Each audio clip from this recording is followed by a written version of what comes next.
EVM नसेल तर भाजप ग्रामपंचायत नगरपालिका पण जिंकणार नाही। भाजपची युती फक्त ईव्हीएम सोबत। खासदार संजय राऊतांचा भाजपवर हल्लाबोल। 2024 मध्ये मोदी पंतप्रधान होत नाही। मोदी आया तो देश गया। संजय राऊतांचा मोदींवर निशाणा। तर मोदींनी कोर्ट निवडणूक आयोग खरेदी केलं। राज्यातले आमदार खासदार खरेदी केले। राऊतांची मोदींवर सडकून टीका। पुण्यामधील आक्रोश मोर्चामध्ये संजय राऊतांकडून अजित पवारांची नक्कल। कोल्हे बेईमान झाले नाहीत म्हणून त्यांना पाडणार का? राऊतांचा सवाल।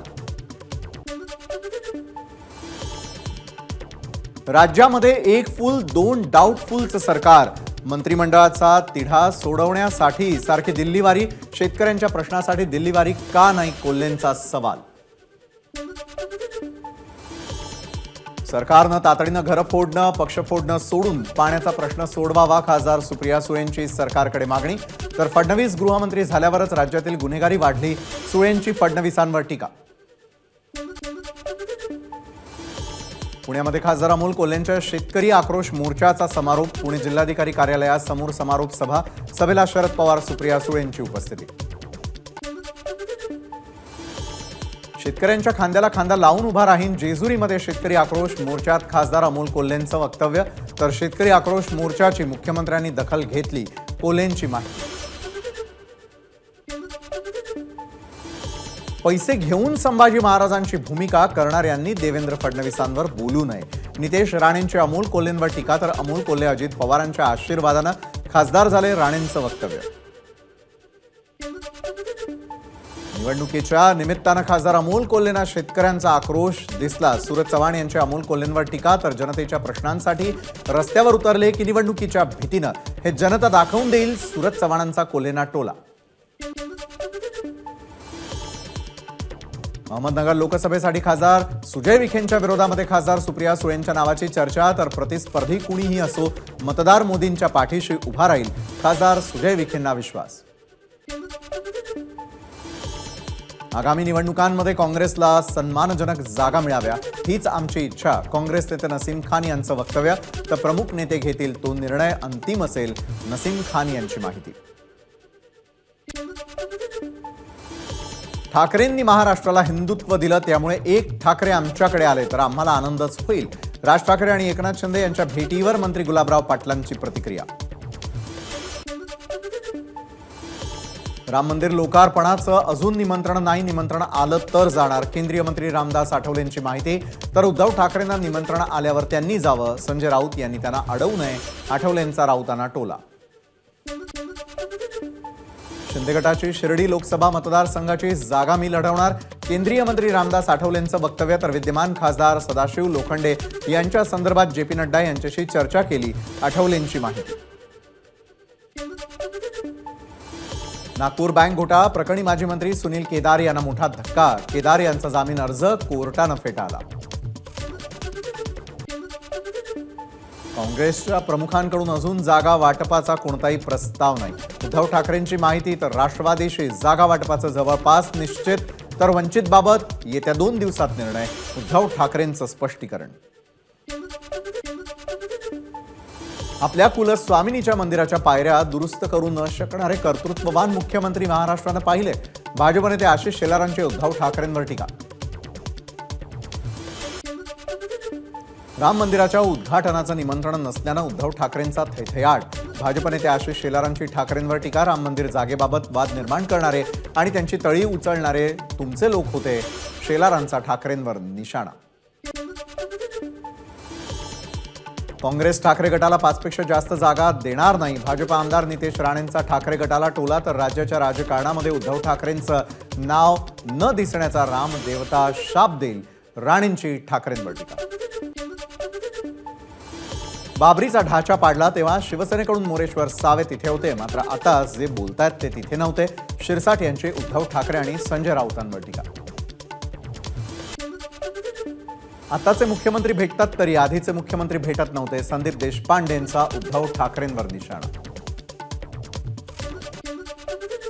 महायुतीमध्ये जागा वाटपाचा फॉर्म्युला ठरला नाही। मुख्य नेते बसून निर्णय घेतील। शिंदे गटाचे आमदार संजय शिरसाट यांची माहिती। तर अंतिम निर्णय युतीच्या बैठकीत होईल। शिरसाट यांचं वक्तव्य। स्वच्छ ठाणे अभियानाला सुरुवात, मुख्यमंत्री एकनाथ शिंदेंचा स्वच्छता अभियानात सहभाग.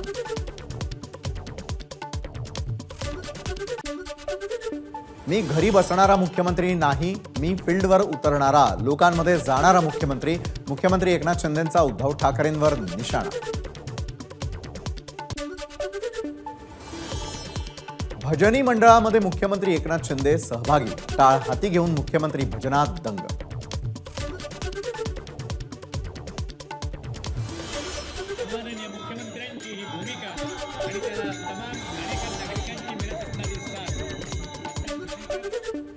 मीरा भाईंदरमधील इंद्रलोक इथे मुख्यमंत्र्यांचा स्वच्छता मोहिमेत सहभाग, प्रेशर मशीनच्या फवारणीनं रस्ता स्वच्छता.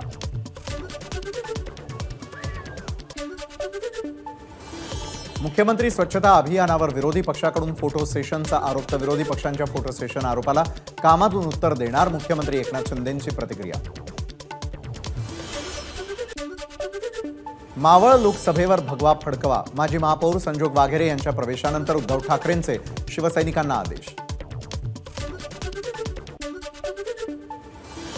9 आणि 10 जानेवारीला आदित्य ठाकरेंचा कोल्हापूर दौरा. आदित्य ठाकरे कोल्हापूर आणि हातकणंगले मतदारसंघाचा आढावा घेणार.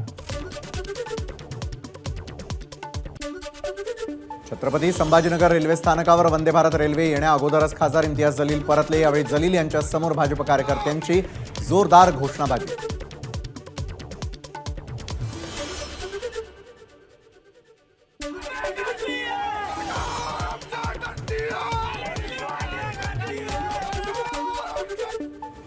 भटक्या विमुक्तांना 9%, 12 बलुतेदार आणि तत्सम जातीला 9%, मराठा, कुणबी, राजपूत यांना 9% आरक्षण द्या.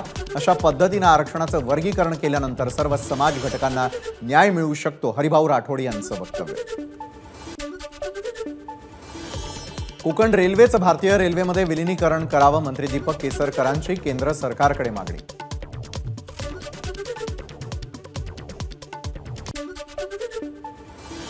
जालना मुंबई वंदे भारत एक्सप्रेसचं उद्घाटन. या ट्रेनला छत्रपती संभाजीनगर, मनमाड, नाशिक आणि ठाणे असे 4 थांबे. महाराष्ट्रातील ही 6वी वंदे भारत एक्सप्रेस.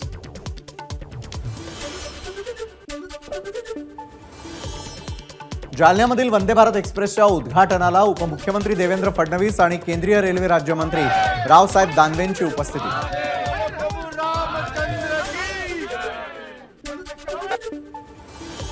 जालन्यामधील बदनापूरमध्ये उपमुख्यमंत्री देवेंद्र फडणवीस आणि केंद्रीय राज्यमंत्री रावसाहेब दानवेंच्या ताफ्याला दाखवले काळे झेंडे. एका मराठा आंदोलकाकडून फडणवीस गो बॅकच्या घोषणा.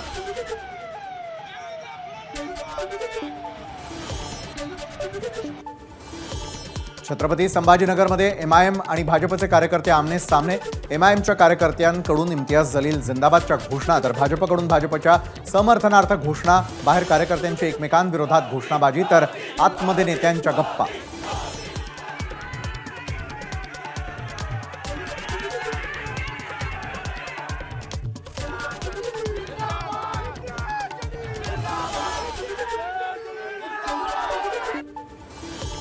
दोन 2023-24 या आर्थिक वर्षामध्ये मालमत्ता करात कुठलीही वाढ नाही. मुंबई महापालिका आयुक्त इक्बाल सिंग यांचं स्पष्टीकरण. मुंबईकरांनी मालमत्ता करासंदर्भात कुठलाही संभ्रम बाळगू नये, महापालिका आयुक्तांचं आवाहन. 31 डिसेंबर आणि नवीन वर्षाच्या आगमन अनुषंगानं मुंबई पोलिसांचं ऑल आउट ऑपरेशन. पोलिसांच्या रेकॉर्डवरील 561 आरोपींपैकी 326 फरार आरोपींची तपासणी, 23 आरोपींना अटक. नवीन वर्षाच्या पूर्वसंध्येला मुंबईतील Girgaon, Juhu Chowpatty, gateway of India परिसरातील वाहतूक आणि पार्किंगच्या व्यवस्थेत बदल. वाहतूक कोंडी आणि गर्दी टाळण्यासाठी केले बदल. मुंबईमधील समुद्र किनारी मुंबई पोलिसांनी सुरक्षा वाढवली. 18 बोटी सागरी सीमेवर तैनात. संपूर्ण शहरात नवीन वर्ष शांततेत साजरं होण्यासाठी सुरक्षेत वाढ. गुजरातमधून ऑनलाईन फसवणूक करणाऱ्या 2 जणांना अटक. माटुंगा पोलिसांची कारवाई. आरोपींना सोशल मीडियावरून सामान्य नागरिकांना नोकरी देतो असं सांगून त्यांची फसवणूक केल्याचं उघड. ठाण्यामधील सिनेगॉग चौकाजवळील जूनच्या प्रार्थना स्थळामध्ये बॉम्ब ठेवल्याचा ईमेल युरोपमधून, तर धमकीचा ईमेल आल्याचं पोलीस तपासात समोर. ठाणे शहरामध्ये महाविकास आघाडीची बॅनरबाजी। नवीन वर्षाच्या पार्श्वभूमीवर ठाण्यामध्ये बॅनरबाजी। महाविकास आघाडी नेत्यांचे फोटो लावून जोरदार शक्ती प्रदर्शन। वसई कला क्रीडा महोत्सवादरम्यान दुर्घटना। प्रेक्षक गॅलरी कोसळून 15 जण जखमी। जखमींवर वसई पार नाका इथे महापालिकेच्या रुग्णालयात उपचार।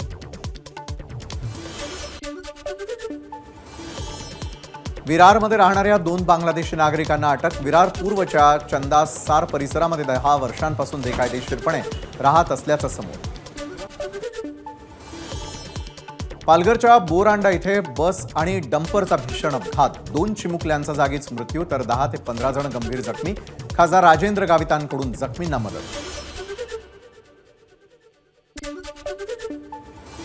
पुण्यामध्ये अतिक्रमण विभागाकडून मोठी कारवाई। तब्बल 11 अनधिकृत इमारतींवर महापालिकेची कारवाई। आंबेगाव बुद्रुक आणि सिंहगड रोड परिसरातील 500 सदनिका जमीन दोस्त। नाशिकमध्ये यशवंतराव चव्हाण मुक्त विद्यापीठाच्या प्रांगणामध्ये राम मंदिर कलश पूजन होणार। विद्यापीठामध्ये धार्मिक कार्यक्रम घेण्यासाठी संभाजी ब्रिगेडचा आक्षेप। कुलगुरूंच्या हस्ते होणारं कलश पूजन वादात अडकण्याची शक्यता। नाशिकमधील सप्तशृंगगड उद्या 24 तास खुला राहणार। भाविकांची गैरसोय टाळण्यासाठी ट्रस्टचा निर्णय। मोठ्या संख्येनं भाविक हजेरी लावण्याची शक्यता। संपूर्ण महाराष्ट्रात ठिकठिकाणी राम कलश यात्रेचं आयोजन। नागपुरामध्ये कलश यात्रेचं मोठ्या उत्साहात स्वागत। कलश यात्रेत शिवरायांच्याही नावाचा जयघोष। गेल्या 4 दिवसांपासून नागपुरात विदर्भवाद्यांचं आंदोलन। वेगवेगळ्या विदर्भाच्या मागणीसह विदर्भातील अनेक प्रकल्पांना होत असलेल्या दिरंगाई संदर्भात आंदोलन। नागपूरच्या गणेश पेठ बसस्थानक परिसरामध्ये फळ विक्रेत्याची हत्या। कमिशनच्या वादातून हत्या झाल्याचा संशय। मारेकऱ्यांचा शोध सुरू। कोरोनाच्या नवीन JN1 व्हेरियंटच्या पार्श्वभूमीवर नागपूरमधील आरोग्य यंत्रणा सज्ज। महापालिका अतिरिक्त आयुक्त अंचल गोयल यांची आरोग्य विभागासोबत बैठक। नागपुरामधील पेंच व्याघ्र प्रकल्पाच्या कोलीत मारा बफर क्षेत्रातल्या गावात पॅरामोटरिंग आणि हॉट एअर बलूनचा थरार अनुभवता येणार। कोलीत मारा इथे लवकरच बोटीतून वन सफारीही सुरू होणार। रत्नागिरीच्या गणपतीपुळे मंदिरामध्ये बाप्पाचं दर्शन घेण्यासाठी भाविकांची मोठी गर्दी। मंदिरामधील सर्व दर्शन रांगा फुल। बाप्पाच्या आशीर्वादानं नवीन वर्षाच्या स्वागताची भाविकांकडून तयारी। सिंधुदुर्गमधील समुद्र किनाऱ्यांवर पर्यटकांची गर्दी। कोकणातील समुद्रकिनारे गडकिल्ले मंदिर पर्यटकांनी फुलले। रायगडच्या मुरुड समुद्र किनारी मुरुड पर्यटन महोत्सव। 4 दिवस चालणाऱ्या महोत्सवाची पर्यटन दिंडीनं सुरुवात। समुद्रकिनारी बैलगाडी स्पर्धा, खेळ पैठणीचा असे विविध कार्यक्रम संपन्न। नववर्षाच्या स्वागतासाठी रायगड पोलीस सज्ज। नववर्षाच्या पार्श्वभूमीवर पर्यटकांची होणारी गर्दी पाहता जिल्ह्यात सर्वत्र कडेकोट पोलीस बंदोबस्त।